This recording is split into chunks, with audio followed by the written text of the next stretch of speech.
আসসালামু আলাইকুম। আমি নীলা চলে এসেছি সকাল সকাল। এখানে আমি কলিজা, খাসির কলিজা কিনছিলাম 3 পিস। তো ঘুম থেকে উঠা সব কাজ শুরুতেই এইটা আগে ভিজাইলাম এই জন্য এটা বরফটা ছাড়তে অনেক সময় লাগবে, তো ঢাকনা দিয়ে ঢেকে দিলাম।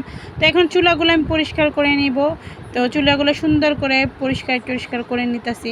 ময়লা টয়লা নুডলস রান্না করছিলাম, সেই নুডলসের ময়লা সব আছে। তো ঘরটা সব ঝাড়ু টাড়ু দিয়ে একবারে জুতা মতো সব একবার ফিক্কাই মুখে ফালাই দিছে। এখন আবার গুছাইতে হইতেছে, কি লেগে ফিক্কাইটা ফালাইলাম। আমার পোলা ঘুমাইতে উঠে আমার পিছে পিছে দৌড়াইতেছে, আমি তো দৌড়াইতেছি উঠান নিয়ে ঝাড়ু দিতেছি। বাইরে ভাই ঝাড়ু দিতে হইব, সব সারে সব কাজ করতে হইব, তাইলে সেন আপনি লক্ষ্মী বউ হইবেন। লক্ষ্মী বউ কি এত সহজ নাকি? হ্যাঁ, বউরা তো এমনিতেই পচা হয়। শ্বশুর বাড়িতে বউরা হয় এক একটা কাল নাগিনি, আর বউগো কাছে শাশুড়ি আর ননদ হয় কাল নাগিনি, আর জাল তো স্পেশাল আছে। তো সব পরিষ্কার করলাম, হাত মুখ দিয়েছি। আবার কেউ ভাইবেন না হাত মুখ না দিয়ে রুটি বানাইতে পড়ছি। আমি কিন্তু হাত মুখ ধুয়ে আইছি, বুঝছেন? ঝাড়ু দেওয়ার পর অবশ্যই হাত মুখ দিবেন।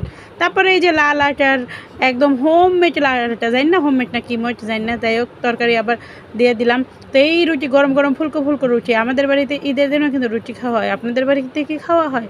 আমাদের বাড়িতে ঈদের দিন সকালে রুটির সাথে ডিম পোস্ট থাকবেই, এটা না হলে চলবে না। তাই রুটির নাস্তা বানানো শেষ। এখন আমি মুরগিগুলারে খাইতে দিছি। চিন্তা করলাম মুরগিগুলার একটু ভিডিও করে। ওমা, মুরগি দিয়ে আবার দৌড় দিতেছে, পলাইতেছে। ওরা আপনাকে সামনে আইতেছেন না। যদি আপনারা আবার চোখ লাগান। যাক, এই গাছগুলো দেখতে পাচ্ছেন, এই গাছগুলো অনেক সুন্দর ছিল। এগুলো কিন্তু মুরগিরা সব খায়া একবারে ফাটাফাটি করে লাইছে। আর এটা হচ্ছে আমাদের পুচকি একটা মোরগ। সে কিন্তু বাঘ দেয়, কুকুরুকু বলে। হ্যাঁ, আমি একটু বললাম কুকুরুকু। এখন খাওয়া দাওয়া সবার শেষ। খাওয়া দাওয়া শেষ করে নাস্তা খাওয়া দাওয়া শেষ, রান্না করছেন, খাইছেন, থালা বাসন দিবেন না, তাতে কি আর হইব?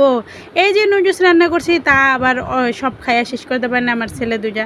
তা এইগুলো দেখতেছি ফালাইতে নিয়ে এসে, কোনো যে কি ঠিক। তা আমি গপ করে খাইলাম। এখন দিয়ে আমার পেটে আর জায়গা নেই, কারণ আমি রুটি খাইছি গোস্ত দিয়া। তাই রুটি খাইলাম, তারপরে একটু টেস্ট করলাম। ফালাইতে মায়া লাগে, এত মজার। তো মুরগিগুলারে দিলাম। মুরগিগুলো অসহায়ের মতো চাইয়া রয়েছে। তাই আমি কইতা তোরাই খা, আমি আর না খাইলাম। ওমা, ইনি আবার নিয়ে এক টুকরো দৌড় দিছে। আমার জামাই কয়, তুই কি মনে করছো ওরা নুডলস খাইয়া কি খুশি হইতেছে? ওরা তো কেউসা মনে করতেছে। ওরা কেউসা মনে করে এরকম নিয়ে দৌড়াদৌড়ি করতেছেন কেউ। আচ্ছা, আমি তো মনে করছিলাম একদম মজার। এই দেখেন আমার বড় ছেলে আবার কি করছে দেখছেন, রুটি খাইছে, মাংস খায় নাই, ঝোল লোক হয় নাই। আবার এই যে মাংস 2-3 টুকরা নিয়ে আসছে, সে আবার ফালাই দিতে আনছে। এটা কি ঠিক? এত কষ্ট করে আমি রান্না করছি, সেই মাংস আবার ফালাই দিতেছে। তা আমি আবার কি করলাম, মাংসগুলো খাইলাম, ঝোলগুলো ফালাই দিলাম। এখন এই থালা বাসন সব ধুয়ে টুয়ে পরিষ্কার সব করতে হইব, কারণ আবার দুপুরে রান্না বসাইতে হইব, না হলে কেমনে হইব। এই থালা বাসনগুলো সুন্দর করে সাবান দিয়ে মাইজা গইসা পরিষ্কার করে গোসল মোসল করাইলাম।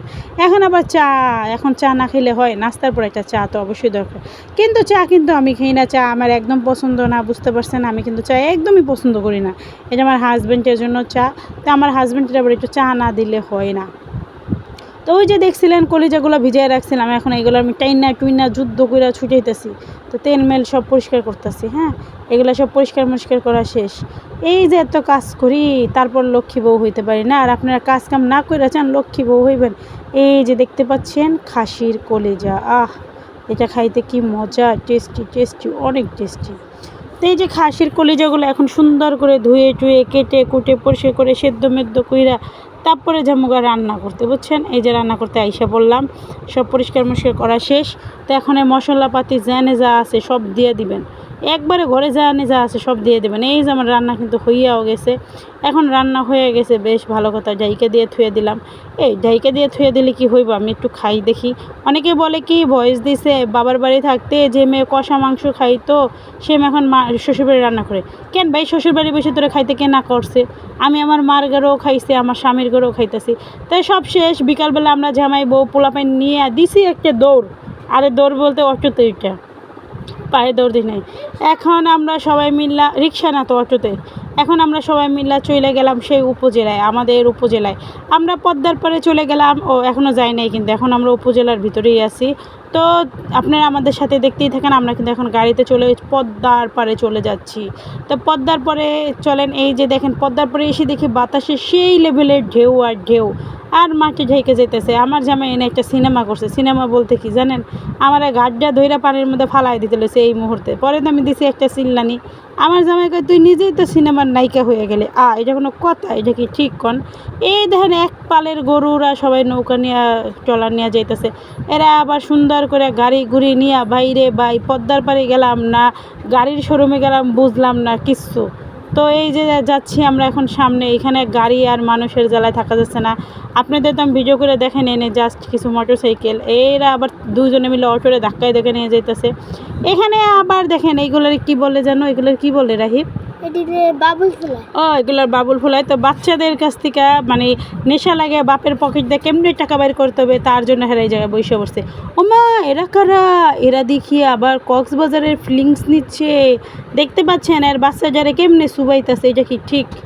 মাইয়া যারা কি সুন্দর নিয়া মায় দাঁড়ায় রয়েছে, আর বাপে পোলা যারা ইচ্ছা মতো চুবাইতেছে। দেখেন দেখেন দেখেন কেমবা চুবাইতেছে। এরা কক্সবাজারে না যায় পদ্মার পাড়ে আইসা এরা কিন্তু কক্সবাজারে ফিল নিচ্ছে। এই দেখেন আমরা এখন একটু বসলাম, এখানে বসে কিন্তু আমরা ঝালমুড়ি খাইছিলাম। এত ভিড় ছিল যেখান থেকে ঝালমুড়ি কিনছিলাম, তো ভিডিও করা হয় না। এই লোকটা বাদাম বেচতেছে, এই লোকটা কিন্তু আমাদের এলাকার, যাই হোক সে বাদাম বিক্রি করতে চলে এসেছে। আমরাও কিন্তু বাদাম নিয়ে নিলাম, ঘুরতে আসছি আর কিছু খাবো না তা কেমন হয়। এই দেখেন ট্রলারটা আসছে, আর আমাদের এইখানে কিন্তু বাতাস ছিল প্রচুর পরিমাণের। লোকটা ট্রলার নিয়ে যখন আসছে তখন বলছে জনপ্রতি 100 টাকা 100 টাকা 100 টাকা। সব যাত্রী নামার পরে বেটাই কী করছে জানেন, জনপ্রতি 50 টাকা। এটা কি ঠিক? কী রকমের দুর্নীতি করে এরা। তা আমরা এখান থেকে চলে এলাম, কারণ আমরা যাব না, কারণ প্রচুর পরিমাণে বাতাস, যে কোনো সময় ঝড়ঝড়ায় বৃষ্টি নামবে। তো এইখানে সামনে এসে দেখতেছি এরা আবার দোকানে গেছে মজু খাওয়ার লেগা, আর আমি দেখতেছি এখানে হুমড়ি খেয়ে পড়ছে মানুষগুলা সব কসমেটিক কেনার লেগা। ওই কিরে ভাই তোরা ঈদের পরের দিন কিনলে গে এত কসমেটিক কিনতাছোস? হ্যাঁ, এটা তো আজকে ঈদের পরের দিন, শুক্রবার দিন, তোরা আগে কি কসমেটিক কিনোস নাই? তোরা একবারে হুমড়ি খেয়ে পড়ছোস। আমি একটু ভিডিও করতে পারতাছি না, কি কি আছে তাও দেখাইতে পারতাছি না, একবারে সরতাছে না, নড়তাছে না। ওহ, এই জায়গায় কেউ নাই গা, সামনে দেখি চলেন বাচ্চাদের খেলনা আছে, এইখানে কেউ নাই গা। কেমন মানুষ, বাচ্চাকে খেলনা কিনা দিব না কিন্তু এরা কসমেটিক কিনবো। তো এখানে দেখতে পাচ্ছেন সুন্দর সুন্দর কিউট কিউট, যেমন বেবিগুলো কিউট তেমন খেলনাগুলো কিউট। ওইগুলো যে বাচ্চাদের খেলনাগুলো 10 টাকা পিস, খুবই সুন্দর, আমার কাছে কিন্তু ভালো লাগে। এর আগের মেলায় আমি দেখাইছিলাম, এগুলো কিন্তু খুব ভালো। তাই আমাদের ঘোরাটোরা শেষ, আমরা আবার চলে যাচ্ছি। আমাদের এখানে বড় একটা মাঠ, এটা হচ্ছে আমাদের উপজেলার মাঠ। এখানে কিন্তু সব আন্তর্জাতিক খেলার মানে আমাদের মানিকগঞ্জের যা হয় সেই খেলাগুলোর এখানে ট্রেনিং দেওয়া হয় আমাদের হরিরামপুর উপজেলায়। তো এখানে কিন্তু খেলার প্র্যাকটিস করাইতেছে, যাই হোক সব করতেছে। তো আমরা চলে যাচ্ছি এখন বাড়িতে, ঘোরাঘুরি সব অনেক বহুত কিছু হইল। তা যাওয়ার পথে আপনাদের একটু দেখাইলাম এই সারাদিন এই যে মজা আনন্দ কাটানোর দিনগুলা, এইগুলাই তো মজা। এইখানে দেখেন কলেজের ভিতরে আবার অনুষ্ঠান হচ্ছে, সব পার্টি হচ্ছে, যাক সব খেলনা দেলনা সব অনেক মজার জিনিস। তো ভালোই করলাম, সকাল থেকে কাজ কাম করে শেষমেশ একটু ঘুরে আসলাম। টাটা বাই বাই, সব ভালো থাকবেন।